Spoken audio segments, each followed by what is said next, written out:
الله أكبر.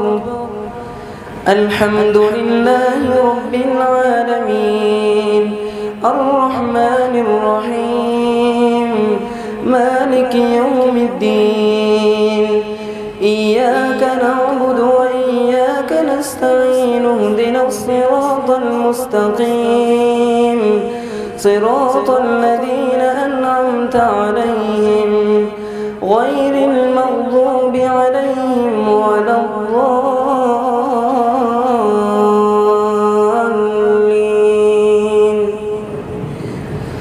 الرجال قوامون على النساء بما فضل الله بعضهم على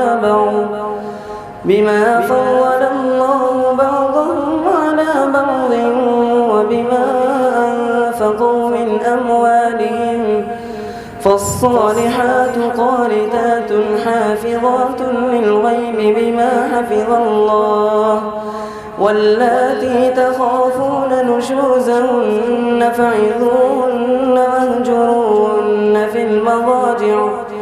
في المضاجع واضربوهن فإن أطعنكم فلا تبغوا عليهن سبيلا إن الله كان عليا كبيرا.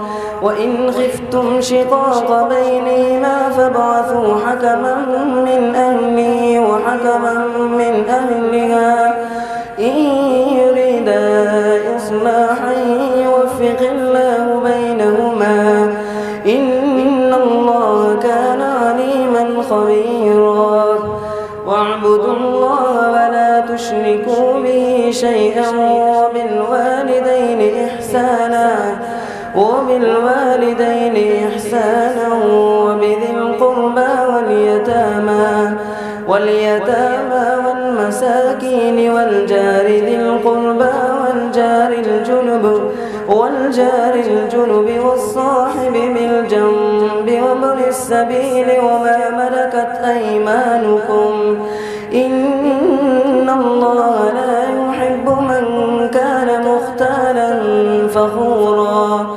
الذين يبخلون ويأمرون الناس بالبخل ويكتمون ما آتاهم الله من فضله وأعتدنا للكافرين عذابا مهينا. والذين ينفقون أموالهم رئاء الناس ولا يؤمنون بالله ولا باليوم الآخر ومن يكن الشيطان له قرينا فساء قرينا. وماذا عليهم لو آمنوا بالله واليوم الآخر وأنفقوا مما رزقهم الله وكان الله بهم عليما. إن الله لا يظلم مثقال ذرة وإن تك حسنة يضاعفها ويؤت من لدنه أجرا عظيما. فكيف إذا جئنا من كل أمة بشهيد وجئنا بك على هؤلاء شهيدا.